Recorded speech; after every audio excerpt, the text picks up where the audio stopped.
I noticed that this StrataVac Touch has some interesting, very specific wording that I don't normally see on other StrataVac Touches that we sell.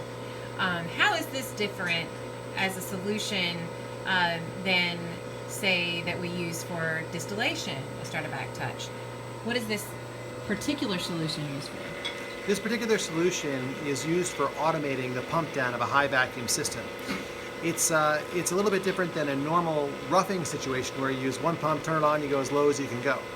In the high vacuum situation, you have this transfer of pumps. You've got the roughing pump that at some point has to give way while simultaneously roughing the foreline to the high vacuum pump. Mm-hmm. So what you're seeing here in this StrataVac Touch is a personality.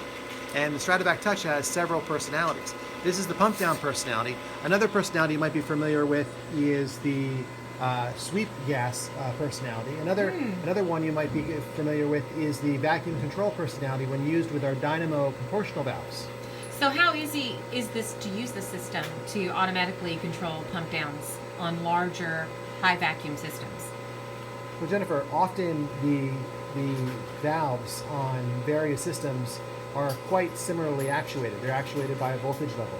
Here we're actually using electromagnetic valves, but for this particular scenario, the customer is actually using pneumatically controlled valves. But it's the same principle because at the end of the day, you turn on an air valve that turns on a valve. So it's kind of the same principle. So believe it or not, this same system can be used to control and automate vacuum pump downs of systems of many sizes. So right now we're in the turbo pumping, so we're in the more in the high vacuum range. So if a customer all of a sudden wanted to do a vent on the system and bring up the level of vacuum, how easy would it be for them to vent the system, and what would happen? We would press the vent button and you vent the system. The system would automatically turn off the rough valve and make sure the gate valve was shut, and then put all of the roughing energy of the rough pump into the foreline.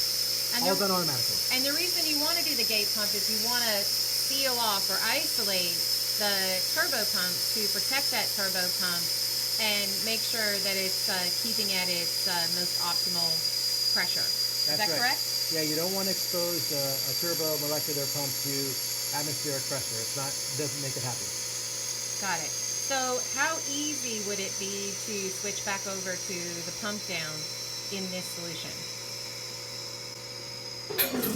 With the press of a button. Yep, sometimes I press it one more time. Okay, and so now it's roughing, and that means we've got a handy-dandy dry scroll pump, IDV10, that is bringing the system back down to a roughing pump range.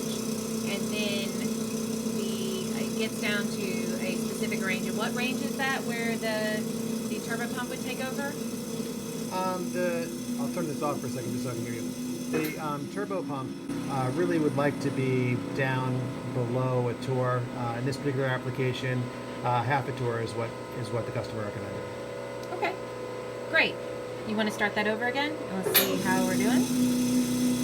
Cool. And what other applications would this be helpful in? Anytime you want to automate a pump down, this would be a great tool to use so you don't have a technician literally turning valves to make this happen. The other nice addition to something like this would be if we were to include some pressure control as well, which is the natural outgrowth of this, where you not only do pumping and venting, but you also dial in a pressure and it just stays at that pressure regardless if it requires high vacuum pump or roughing pump to maintain that particular pressure. So 10 torr, press the button. That's awesome. So this solution was designed for a specific solution in mind for a customer, but this could be easily customized to say more of a time pressure versus a logic approach, which is what this approach was. You could actually easily implement, let's say, a recipe of certain isolation valves or other valves going on and off at certain pressure levels or time. That would be easily implemented as well. For sure. Yeah, say if you have a couple of extra roughing pumps or another stage, that could be easily implemented for sure. And what specific applications do you think that, industries-wise, that might find this very useful?